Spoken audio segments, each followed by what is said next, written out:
अस्सलाम वालेकुम। ओके जी, we started the topic similarity and congruency, or in the last class we just discussed the similarity. In specific, we discussed the similarity of triangles, similar triangles. So in general, if the shapes are similar, it means their all corresponding angles are equal. And what about their sides, Rishmail? What about their sides?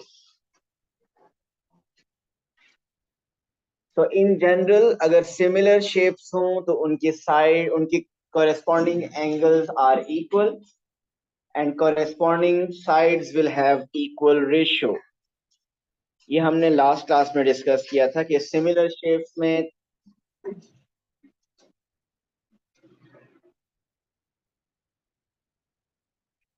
corresponding angles are always equal and corresponding sides will have equal ratio. और specifically हमने triangles के बारे में कुछ test किए थे. Zara, what were those tests?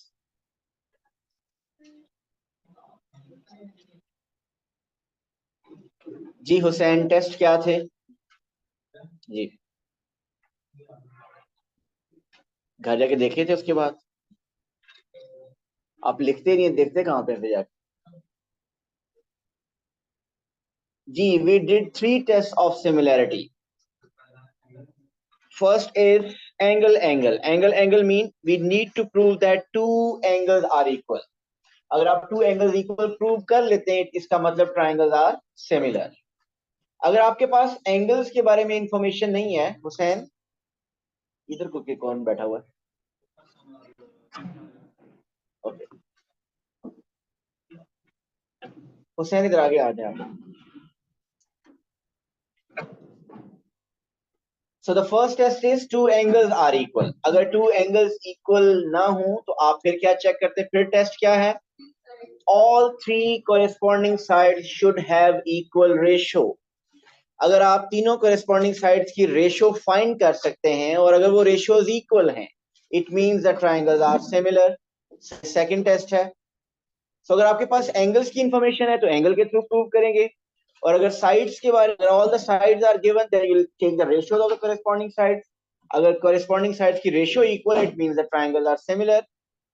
और अगर आपको टू साइड्स के बारे में इंफॉर्मेशन है और वन इंक्लूडेड एंगल, अगर वो टू साइड्स की रेशियो इक्वल है और इनका इंक्लूडेड एंगल दोनों ट्राइंगल्स का इक्वल है, सो इसका मतलब इस टेस्ट से प्रूव किया जा सकता है कि ट्राइंगल्स सिमिलर है. अब इस ट्राइंगल जब टेस्ट आपके पास क्वेश्चंस आएंगे, प्रूव करें कि सिमिलर हैं या नहीं, तो डिपेंड करेगा इंफॉर्मेशन क्या गिवन है, उसके मुताबिक आप प्रूव करेंगे. अगर एंगल्स के बारे में इंफॉर्मेशन है तो फर्स्ट टेस्ट, अगर साइड्स के बारे में इंफॉर्मेशन है सेकंड टेस्ट, अगर इन दोनों का कुछ पार्ट गिवन है तो फिर थर्ड टेस्ट. और अगर इन तीनों टेस्ट से आप प्रूव नहीं कर पाते तो इसका मतलब कि वो फिर ट्रायंगल्स के बारे में आप ये नहीं कह सकते कि वो सिमिलर हैं या नहीं. और अगर जिस तरह ये हमने उस दिन किया था, पैरेलल लाइंस नॉर्मली जब होती हैं तो ट्रायंगल्स सिमिलर होती हैं. इस केस में ऑल्टरनेट एंगल्स बनते हैं. और ये जो एक और केस डिस्कस किया था हमने, इसमें कॉरेस्पॉन्डिंग, इसमें भी पैरेलल लाइंस बनती हैं. और नॉर्मली आपके पास जो क्वेश्चन आता है सिमिलर शेप्स के बारे में, वो अननोन साइड फाइंड करनी होती है. और अननोन साइड के लिए आपको अगर पता चल गया कि ट्रायंगल सिमिलर हैं तो उनकी कॉरेस्पॉन्डिंग साइड्स की रेशियो इक्वल हो. आप इस ट्रायंगल में देखिए कि triangle A B E is similar to triangle A C D. ये हमने लास्ट क्वेश्चन डिस्कस किया था उनसे. ए बी के कॉरेस्पॉन्डिंग साइड कौन सी है? A C. What is the corresponding side of B E? B के कॉरेस्पॉन्डिंग साइड सी डी और ए ई के corresponding side A D. So आप क्या करेंगे, आप नॉर्मली यूं ले सकते हैं ए बी के कॉरेस्पॉन्डिंग ए सी, मीन यहां से भी अगर आप देखें जो रिलेशन गिवन है उससे भी आप कर सकते हैं, mean corresponding side A B ratio A C will be equal to BE ratio CD. BE and CD are corresponding and AE की रेशियो एडी के साथ इक्वल मतलब होगी। इश्यूज वाली चीज, इशू मतलब उसमें कितने वर्ड्स लिखने होते हैं? 200 काफी होते हैं ना कॉजेज में? किस कॉजेज में मुस्तफा?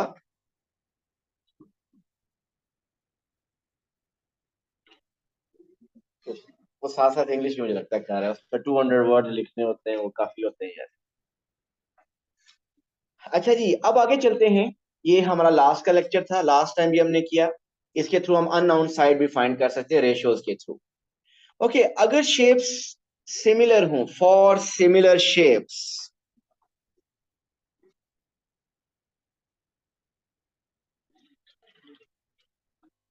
एक बात तो कंफर्म है कि सिमिलर शेप्स की कॉरेस्पॉन्डिंग साइड्स की रेशियो इक्वल होती है। अब आपको पता है सिमिलर शेप्स में सिमिलर सॉलिड शेप भी हो सकती हैं। लाइक बॉल, कोई भी स्फेयर ले लें, एक स्मॉल स्फेयर और एक लार्ज स्फेयर, वो दोनों भी सिमिलर शेप्स होती हैं। एक स्मॉल क्यूब और एक लार्ज क्यूब, वो भी सिमिलर हो सकते हैं। और भी बहुत सी 3D शेप्स हैं जो कि सिमिलर हो सकती हैं, अगर उनकी कॉरेस्पॉन्डिंग साइड्स की रेशियो इक्वल हुई तो वो भी सिमिलर होंगे। सो अगर for similar shapes and solid साथ लिख देते हैं, क्योंकि ये रूल्स जो मैं अभी यहाँ लिखने लगा हूँ, ये 2D शेप्स हूँ या 3D शेप्स हो, अगर वो सिमिलर हैं तो उन पे ये रूल्स अप्लाई होंगे कि उनके कॉरेस्पॉन्डिंग साइड्स की रेशियो इक्वल होगी। Corresponding sides mean number one, उनकी लेंथ्स की रेशियो। अब क्योंकि 3D शेप मैंने साथ ले लिया है, तो उसमें हाइट, किसी 3D शेप की हाइट भी आ सकती है। अगर वो स्फेयर हुआ उसमें रेडियस भी आ सकता है। उसमें सिलेंडर हुआ तो वो उसका भी रेडियस आ सकता है, उसकी हाइट आ सकती है। अगर वो कोन हुआ उसमें स्लांट हाइट भी हो सकती है। सो कोई भी शेप हो, अगर शेप सिमिलर हैं तो उनकी कॉरेस्पॉन्डिंग साइड्स की लेंथ इक्वल होगी। मीन उनकी लेंथ की रेशियो, उनकी हाइट्स की रेशियो, उनके रेडियस की रेशियो, उनके डायामीटर की रेशियो, और कोई भी अगर उसमें लेंथ, इवन उनका पेरीमीटर, पेरीमीटर भी तो एक लेंथ होती है ना, ऐसा है कि नहीं? पेरीमीटर क्या होता है? सब बाउंड्रीज को ऐड कर रहा हूँ, वो लेंथ्स को ही ऐड करके एक लेंथ ही होती है पेरीमीटर भी। सो सर्कल का जिस तरह सरकमफ्रेंस है, या पेरीमीटर ऑफ एनी शेप।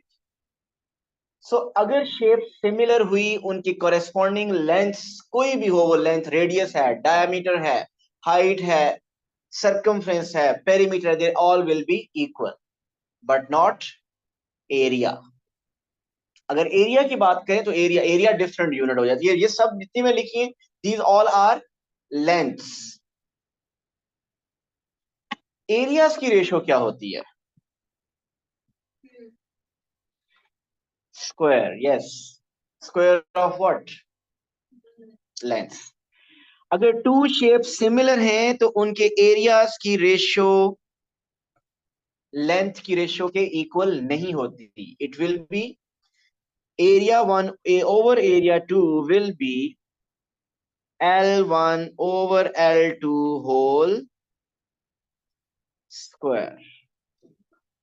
वैसे ऊपर मैंने वन सब के साथ ऐसे ही लिखा है, कैपिटल एल और स्मॉल एल से जो मैंने ऊपर लिख दिया था वो काफी था, उसकी जरूरत नहीं है। मीन कैपिटल एल मैंने एक, टू कोरेस्पॉन्डिंग साइड की, एक की लेंथ को कैपिटल एल, दूसरी की लेंथ को स्मॉल एल, एक के रेडियस को स्मॉल कैपिटल आर, दूसरे के रेडियस को स्मॉल आर, डायमीटर को कैपिटल डी, दूसरे के डायमीटर को स्मॉल डी से रिप्रेजेंट किया। सो लेंथ की रेशियो सबकी इक्वल होगी, लेकिन एरिया की रेशियो लेंथ की रेशियो का स्क्वायर होगी। क्योंकि जब आप एरिया में जाते हैं, किसी भी क्वांटिटी को अगर आप देखें, लेंथ की यूनिट मीटर होती है, लेकिन एरिया की यूनिट मीटर स्क्वायर आ जाती है। तो उस लॉजिक से भी आप समझ सकते हैं कि एरिया की ratio will be the square of the ratio of there lengths. What about volume? Yes. So volume क्या होगा? वॉल्यूम की ratio will be the cube of their ratio of corresponding lengths. So area 1 over area 2 is equal to L1 over L2 whole square. V1 over V2 is equal to L1 over L2 whole cube. So length की ratios का cube will be equal to the ratio of their volumes और उनके square will be equal to the ratio of their areas. Okay जी, next question देखिए। Question अब इसके करते हैं। एक ये ट्राइंगल ले लेते हैं। This is a triangle A B C.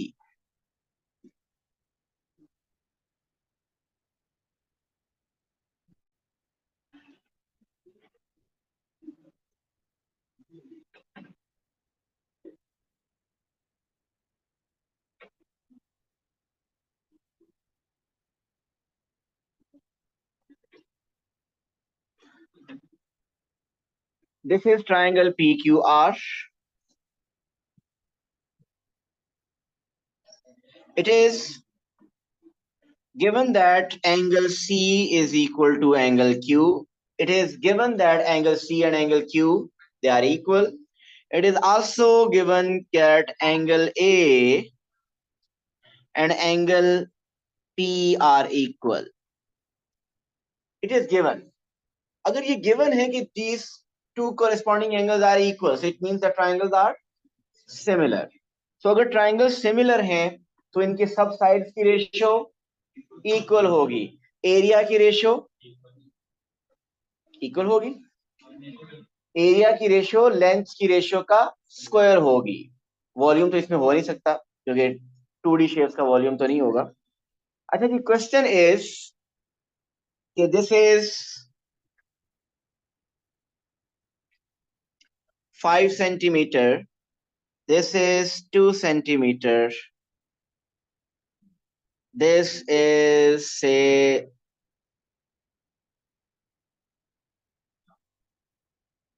3 centimetre. कुछ इंफॉर्मेशन ऐसी है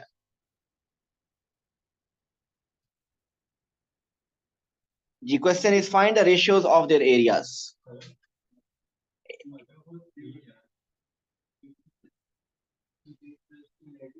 सिमिलरिटी है ना, एक कॉन्ग्रुएंसी तो नहीं है। सिमिलर शेप्स में साइड्स की लेंथ डिफरेंट हो सकती है। ये क्वेश्चन जरा सुनिएगा, आपको फाइंड करना है, रेशियो फाइंड करनी है एरिया ऑफ। पहले क्वेश्चन अच्छी तरह सुन लीजिए। Area of triangle A B C की रेशियो फाइंड करनी है। Area of triangle P Q R, इनमें एरिया की रेशियो बतानी है। एरिया मुझे नहीं चाहिए इस फर्स्ट शेप का और सेकंड शेप का, एरिया नहीं चाहिए। इनके एरिया की रेशियो बतानी है। 3:4 है, 2:1 है, 5:7 है, 12:11। इनका एरिया की रेशियो है जी। बताइए कैसे करेंगे, फॉर्मूला बताएंगे उमर। अभी हमने किया एरिया की रेशियो क्या होती है। हम इसको किसी एक शेप को अगर आप अगर वन वगैरह के, अगर इस शेप को आप वन कह रहे हैं तो दूसरी को आप क्या कह दें, टू। हमने, तो इसका मतलब area one over area two, so area 1 over area 2 is equal to L1 over L2 whole square। L1 और L2 बताना है जी।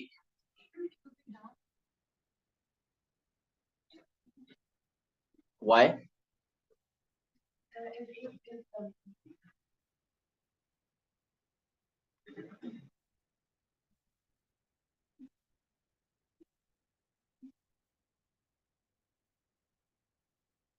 I'm getting your point, but ये मैंने खुद दिया है क्वेश्चन इसीलिए कि करेंगे क्या आप लोग जी।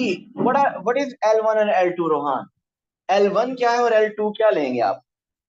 L1 है क्या side of triangle 1, L2 is a side of triangle 2। लेकिन आपने L1 और L2 कोई भी रैंडमली नहीं लेनी, आपने कोरेस्पॉन्डिंग लेंथ लेनी है। एक मिनट, एक रोहान, जिससे पूछा जाए वही बताएं प्लीज जी। रोहान, कौन सी लेंथ लूं मैं? 5/3 मीन आपको लगता है कि बी सी के कोरेस्पॉन्डिंग 3 है जी। बी सी के कोरेस्पॉन्डिंग क्या पी क्यू है? ओके, फिर बताएंगे हमें जी। रमीशा, कौन सी टू कोरेस्पॉन्डिंग साइड है जो गिवन है हमें? AC and PQ are the corresponding side. AC के corresponding side PQ है, ऐसा ही है भाई, सब इस बात से एग्री करते हैं। ये कैसे पता चलता है correspondence का?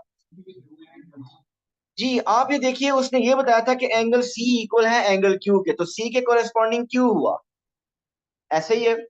और A के इक्वल R नहीं मैंने दिया था, A के इक्वल P था, सो A के corresponding है P, A के corresponding है P। सो आप अगर इसकी सिमिलरिटी लिखना चाहते हैं स्टेटमेंट, सो बताइए triangle ABC is similar to what? So A के corresponding है P, ऐसा ही है। देन B के corresponding इज R और C के corresponding is Q। So ABC is similar to PRQ। अब आप देखिए AC के corresponding क्या बन रही है? PQ। So AC and PQ, these are the two corresponding sides। हम 5 3 नहीं लिख सकते, 5 की जो corresponding side है वो तो हमें गिवन ही नहीं है क्वेश्चन में। So अगर वो गिवन होती तो हम उसके थ्रू कर लेते, या फाइंड अगर कर सकते तो वो भी कर सकते, लेकिन डायरेक्ट जो गिवन है corresponding वो 2 and 3 है। So आप लिखेंगे L1 is 2 and L2 is 3 whole square। So what is A1 over A2? So ratio of area 1 to area 2 is 4 over 9। So be careful while you are taking the ratios of the corresponding sides। So corresponding sides को अच्छी तरह पहले observe करना है कि कौन सी। So ऐसे randomly कि वो इस साइड पे है तो जो उस साइड पे होगी, नो, आपने चेकिंग करनी है जो इन्फॉर्मेशन गिवन है उसके मुताबिक कि कॉरेस्पॉन्डेंस किस तरह बन रही है। जी क्लियर है? उसने क्वेश्चन देखिए क्या था, फाइंड क्या करना था? Ratio of area of triangle ABC to the area of triangle PQ. इन दोनों में ratio, so ratio of area 1 to area 2 is आपके पास आ गई 4 over 9। आगे क्वेश्चन आपका यूं हो सकता है, आपको हो सकता है वो कहे कि एरिया 2 इज गिवन 70। सुनिएगा, अगर उसने कह दिया कि इसका एरिया 70, आप एरिया ऑफ एबीसी फाइंड करेंगे, तो फिर क्या करेंगे इसी क्वेश्चन में? एरिया 2 में यहां क्या लिख देंगे? 70 लिख देंगे अगर एरिया 1 फाइंड करना हुआ। अगर एरिया की रेशियो इसने कहा था तो वो रेशियो हम कर चुके, that's complete question. But in case if asking for the area of one of the shape and the area of the other shape is given, so area जो गिवन होगा वो 70 इधर लिख देंगे, क्रॉस मल्टीप्लाई करके हम area 1 mean area of triangle ABC find कर सकेंगे। लेकिन यहाँ पे उस क्वेश्चन में सिंपली ये कहा था कि इसकी रेशियो फाइंड करें, इन दोनों के एरियाज की रेशियो फाइंड करें। ओके, कुछ क्वेश्चन जिसके पास पेपर से पिक करते हैं।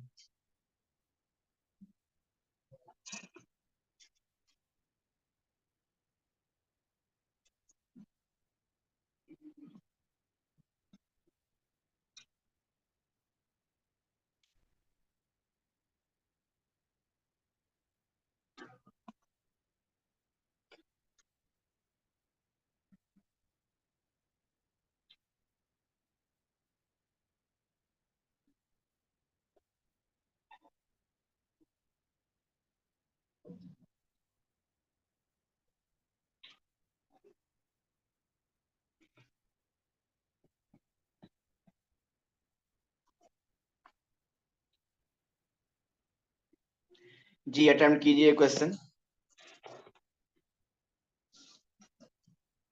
There are two triangles, you can see it's given in the diagram. Triangle ABC is similar to triangle XYZ।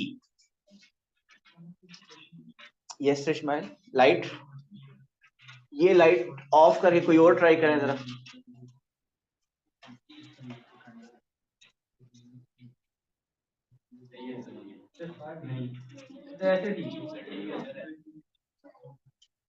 वो पीछे लिखेंगे कैसे? वो पीछे वाली ऑन करें, वो पीछे वाली,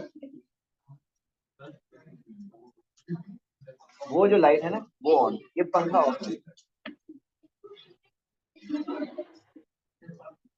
इसको ऑफ करें, इसको भी पहले ऑफ। वो लिखेंगे कैसे? मतलब आप लिखना ही नहीं, नहीं नहीं, वो वाली पीछे वाली लाइट ऑन करें, इधर से ही होगी, इधर से ही,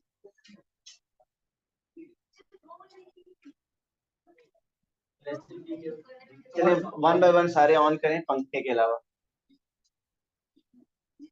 सारे ऑन करें, जरा सब ऑन करें। सब ऑन है तो वो थोड़ी देर पहले तो ऑन थी वो। चलिए ठीक है फिर, ये दोनों एक के साथ ही हैं। ठीक। अच्छा जी, इस क्वेश्चन में गिवन है कि triangle ABC similar to triangle X Y Z. So similarity prove नहीं करनी इसमें कि सिमिलर हैं या नहीं, उसने क्वेश्चन में दे दिया कि सिमिलर हैं। सो बताइए ए बी के कोरेस्पॉन्डिंग कौन सी साइड है? ए बी के अगर सिमिलरिटी दी हो तो कोई डाउट होना नहीं चाहिए। इधर देखें, स्टेटमेंट यहीं से पता चल रहा है कि कौन सी कोरेस्पॉन्डिंग है। आप इधर स्टार्ट में क्या लिखा हुआ है? A B. तो उधर स्टार्ट में क्या लिखा हुआ है? X Y. So A B और एक्स वाई क्या होंगे? कोरेस्पॉन्डिंग। बी सी किससे कोरेस्पॉन्डिंग होगा? Y Z. देखिए डायग्राम आप बिल्कुल यूज कर सकते हैं, लेकिन अगर आपको डायग्राम में इश्यू आ रहा है तो आप इधर से, उसने अगर सिमिलैरिटी खुद स्टेटमेंट दी हुई है तो आपको पता चल जाना चाहिए कि ए बी के corresponding it will be X Y. बताइए अगर डायग्राम से ना भी देखें तो ए सी के कोरेस्पॉन्डिंग क्या है? एक्स जी। सो ये जो स्टेटमेंट लिखी है इससे भी वी कैन टेक हेल्प। सो कैसे फाइंड करें मिस्टर आलियान? रेशियोज। सो अगर आप डायरेक्ट कर सकते हैं तो डायरेक्ट करें, अदरवाइज आप बेहतर है कि यूं करें। इसको देखें, ए बी सी और X Y Z. Aliyan A B के corresponding is Aliyan, okay. B C के कोरेस्पॉन्डिंग वाई जी। पहले कंप्लीट स्टेटमेंट लिख लें, उसके बाद जो भी फाइंड करना हो वो हम कर सकेंगे। ए सी के corresponding is X Z. Now put the values और आपके पास एक्स वाई आ जाना चाहिए। What is A B? It is 3। Hasan, what is X Y? Find करना है। BC is 8, YZ is 12। वैसे AC और XV तो गिवन नहीं है और ना ही हमें फाइंड करने हैं। सो जस्ट इन दोनों को आप क्रॉस मल्टीप्लाई कीजिए, we can find the value of X Y.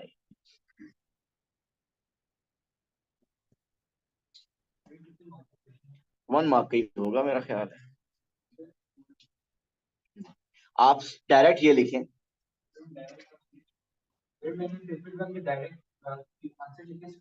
अगर डिस्टिंक्शन लेनी है तो फिर कैलकुलेट को समझे क्या लिखा हुआ है। फाइंड लिखा हो, कैलकुलेट लिखा हो, इवेलुएट लिखा हो, इसकी बता रहा है कि आपको कुछ वर्किंग शो करनी है। जो 1 मार्क के क्वेश्चन है, सुन लीजिए, आपको आंसर लिखेंगे मार्क्स मिल जाएंगे, जो 1 मार्क के क्वेश्चन है। लेकिन आपको पता है इन्होंने डिस्टिंक्शन भी लेनी है। ये 1 मार्क का है मेरा ख्याल है, मैं देख लेता हूँ, नीचे दिखाता हूँ। आप पूछ रहे हैं ना क्वेश्चन में, जनरल बात कर रहा हूँ। अगर जो 1 मार्क का क्वेश्चन है आप उसका आंसर डायरेक्ट लिख सकते हैं। लेकिन अगर आप ये जो रूब्रिक है कैलकुलेट, ये जो कमांड वर्ड्स हैं, यहीं पे अगर लिखा होता state the value of something, state का मतलब क्या है? क्या वर्किंग नहीं चाहिए। ये पहले कौन सा बटन ऑन किया था इधर? इससे पहले वो जो वो ऑन करें जो हुआ था, हाँ ये ऑफ करें। ठीक है या नहीं? Thank you. वो भी इधर ही हाथ लगा रहे थे फिर। अच्छा, तो take the value of X अगर कहता है अहमद एंड, तो अगर आपको कहता है write down the value of x, तो इसका मतलब आप डायरेक्ट आंसर आपसे मांग रहा है, आपको वर्किंग नहीं शो करनी। लेकिन कैलकुलेट करने के लिए, फाइंड करने के, इसमें ये आपको शो कर रहा था, आपको वर्किंग कुछ ना कुछ शो करनी चाहिए, बेशक वो 1 मार्क के क्वेश्चन हो। अच्छा जी बताइए, क्रॉस मल्टीप्लाई करके क्या आ रहा है एक्स पर? 4.5। तो ये 1 मार्क का ही था क्वेश्चन। ओ लेवल में 1 मार्क का था, शायद पॉसिबल है कि ये आईजीसीएससी में 2 मार्क का हो, क्योंकि नॉर्मली आईजीसीएससी के मार्क्स किसी भी एक स्पेसिफिक क्वेश्चन के ओ लेवल के अक्सर के कंपैरेटिवली थोड़े से ज्यादा हो सकते हैं। मीन ओ लेवल का एक क्वेश्चन अगर कोई 3 मार्क्स का आता है, सुन लें, ओ लेवल का कोई क्वेश्चन अगर 3 मार्क्स का भी एक आता है तो वही क्वेश्चन शायद आप आईजीसीएससी में देखेंगे वो 4 मार्क्स के उसके लिए एलोकेटेड होंगे जी। ओ लेवल जी इसमें था। लेकिन इसमें कहाँ चाहिए 4.5 करने। और आप अच्छा जी बी पार्ट देखिए, given that the triangle is 10, note कर लीजिए मैं अभी triangle ABC is 10, you have to calculate the area of triangle XYZ। हमने XYZ का एरिया फाइंड करना है, 2 मार्क्स। ये उसी का पार्ट है बेटा।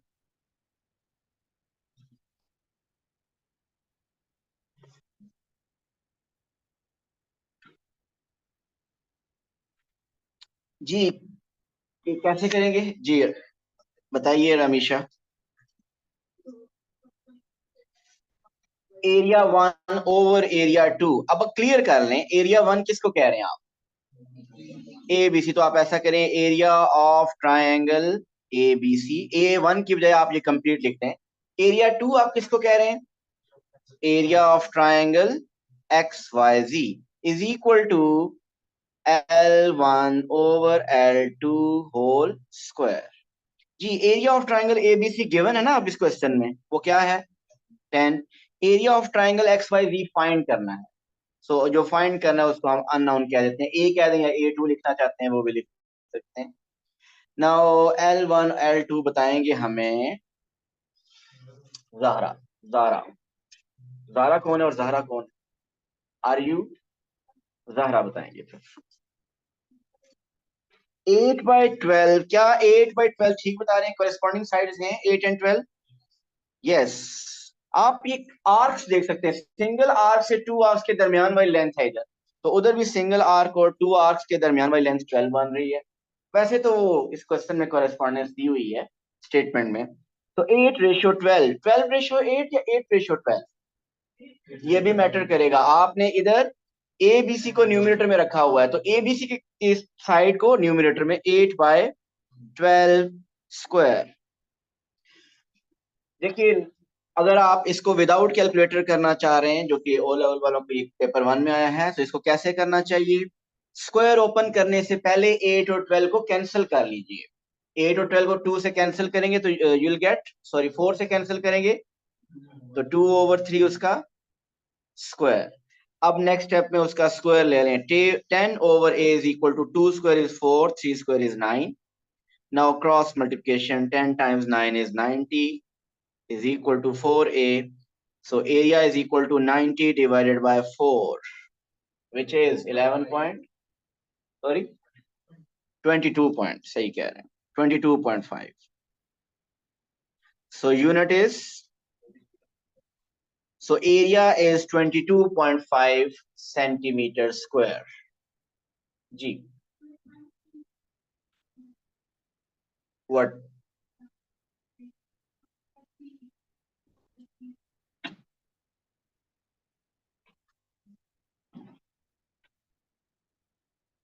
Eight and 2 cancel, 12 cancel करें with the table of 4, so you'll get 2/3. After effects of excessive use of calculator.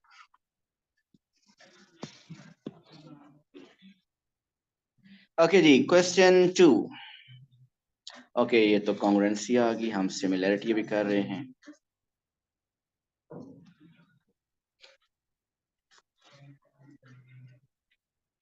Ji look at this question. In this question it says ABCD is a parallelogram. Question अच्छी तरह सुनिएगा, आप लोगों में से किसी ने बताना होगा। ABCD is a parallelogram. Parallelogram क्या होती है, ऑपोजिट साइड्स इक्वल पैरेलल, और ऑपोजिट एंगल्स भी इक्वल होते हैं। ओके कुछ इंफॉर्मेशन यहाँ पे दी हुई है, आपको प्रूव करना है कि triangle ABE and CFB are similar. ABE ये ट्राइंगल एंड CFB,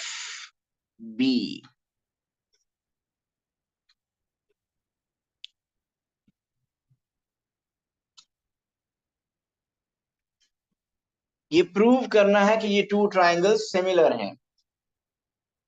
देखिए, जब भी आपको प्रूव करने के लिए कहेगा, आपके माइंड में वो 3 टेस्ट आएंगे। फर्स्ट टेस्ट क्या है? Angle angle. आप अगर इन टू ट्राइंगल्स को सिमिलर प्रूव करना चाहते हैं तो इसके कोई से 2 एंगल्स इक्वल प्रूव करेंगे, और ये इक्वल प्रूव करेंगे जी अहमद वजीर जी। नहीं, आप पेपर में जो लिखेंगे मुझे वो बताइए।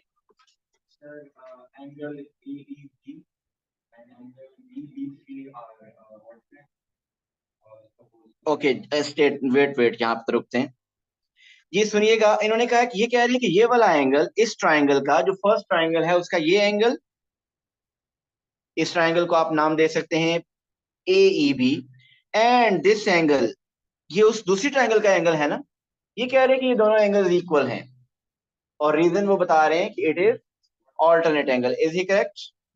तो आप क्या लिखेंगे इसको? इसको ऐसे लिखेंगे, ए ई बी, ये angle is equal to C B F. ऐसे ही है ना? सी बी एफ लिखें, सी बी ई लिखें, एंगल तो एक ही बनेगा। इस स्टेटमेंट लिखने का कोई मार्क नहीं है जब तक इसकी रीजन नहीं लिखेंगे आप। सो रीजन कैसे लिखेंगे? आप आगे ब्रैकेट में लिखें इसकी reason, and the reason is alternate angles. आपको समझ आ रहा है ना ये ऑल्टरनेट एंगल्स कैसे हैं? ऑल्टरनेट एंगल्स की अगर बात करें तो ऑल्टरनेट एंगल्स एक जी शेप बनाते हैं। ये देखिए, एक जी शेप बन रही है। So this angle and this angle, these two angles are alternate angles. ऐसा ही है भाई। तो एक एंगल प्रूव हो गया इक्वल, एक और एंगल प्रूव करना है, तब ये सिमिलरिटी प्रूव होगी। कौन प्रूव करना चाहता है? जी बताइए।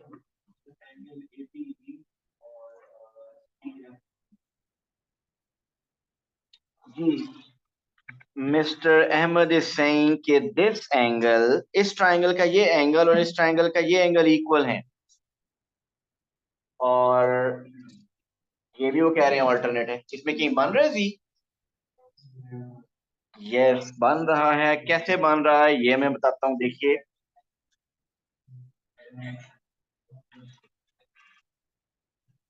तो ये देखिए, ये लाइन और वो लाइन भी तो पैरेलल है ना। क्यों पैरेलल क्यों है वैसे? क्योंकि यहाँ मेंशन था कि ये पैरेललोग्राम है, ये एरोज भी बने हुए थे यहाँ पे। सो आपके पास ये दोनों एंगल्स भी इक्वल हैं। सो अच्छा, ये भी बिल्कुल ठीक है, हम ये लिख सकते हैं। और इसकी रीजन क्या लिखेंगे? Alternate angle. कोई और भी बता सकता है? जी बताइए। बिल्कुल, वो तो ठीक हो गया, 2 ही रीजन आनी होती हैं। मतलब ये जो सेकंड रीजन इन्होंने बताया, इसके अलावा कोई और किसी और रीजन से भी ये प्रूव हो सकता है?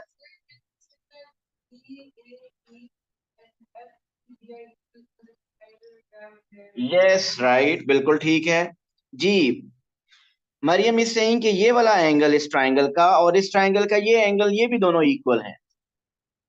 इस ट्राइंगल में ये एंगल और उस ट्राइंगल का वो एंगल इक्वल है, और रीजन क्या है? ये पैरेललोग्राम के ऑपोजिट एंगल्स हैं, और पैरेललोग्राम के ऑपोजिट एंगल्स इक्वल होते हैं। सो ये भी रीजन लिख सकते हैं। इनमें से ये अगर लिखना चाहते हैं तो ये लिख सकते हैं, जो अहमद ने पहले बताई है वो भी लिख सकते हैं। दोनों में से कोई एक भी लिखेंगे तो हमारे 2 एंगल्स प्रूव हो जाएंगे और सिमिलरिटी प्रूव हो जाएगी। मैं ये सेकंड वाली ही लिखने लगा हूं अब, कि BA is equal to FCB, and the reason is, reason क्या लिखूं भाई इसमें? opposite angles of parallelogram। सो किस टेस्ट से प्रूव हो रहा है कि ये सिमिलर है? टेस्ट नंबर 1 से, एंगल एंगल। तो एंगल एंगल मीन 2 एंगल्स आपने प्रूव कर दिए, इसका मतलब ये दोनों ट्राइंगल्स सिमिलर हैं। जी क्लियर है सबको? सिमिलरिटी कैसे हमने प्रूव की है? Okay, B part. कॉल जो आ जाती है ना,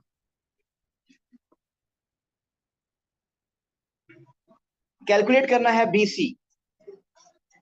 जी, बी पार्ट इज कि we have to calculate BC। Ayan बताएं BC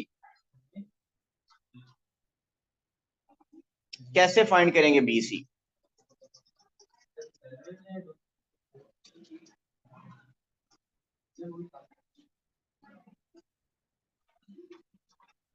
कि सिमिलैरिटी से हो जाएगा ना, अभी जो सिमिलैरिटी प्रूव की है उससे ट्राई कर सकते हैं कि ये दोनों ट्राइंगल्स सिमिलर हैं।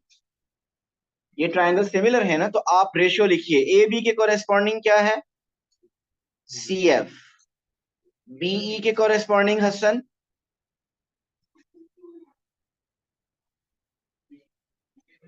बीई के कोरेस्पॉन्डिंग क्या है,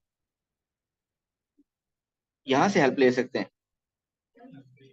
एफ बी। देखिए डायग्राम से नहीं समझ, अगर ये सिमिलरिटी उसने लिखा हुआ है प्रूव करें तो इसका मतलब सिमिलर तो है, तो स्टेटमेंट इधर से पिक करें आप। ये हमेशा कोरेस्पॉन्डिंग ऑर्डर में लिखी होती है जो क्वेश्चन में लिखी होती है। सो बीई के कोरेस्पॉन्डिंग है एफ बी, और बताइए ए ई के कोरेस्पॉन्डिंग सी बी। सो अब आप इसमें वैल्यूज प्लग करें, चांसेस यही है कि बी सी आपके पास आ जाएगा। Let's see, what is A B, 4। What is C F, do we have C F, yes we have 6। ये आपके पास 4 है, ऑपोजिट साइड 4 है, तो ये भी 4, तो +2, so 4 + 2 is 6। What is B, E given. What is F B, वो भी नहीं given. What is A E, 5। What is C B, वही तो फाइंड करना है, डीसी हमने फाइंड करना था ना इस क्वेश्चन में। सो क्या इंफॉर्मेशन सफिशिएंट है, आप इसको मिडिल से हटा दीजिए, ये दोनों नहीं हमें गिवन। सो आप इन दोनों को क्रॉस मल्टीप्लाई करें, we will get the value of BC। So 4 times BC is equal to 5 times 6, 30। So BC is equal to 30/4, which is 7.5।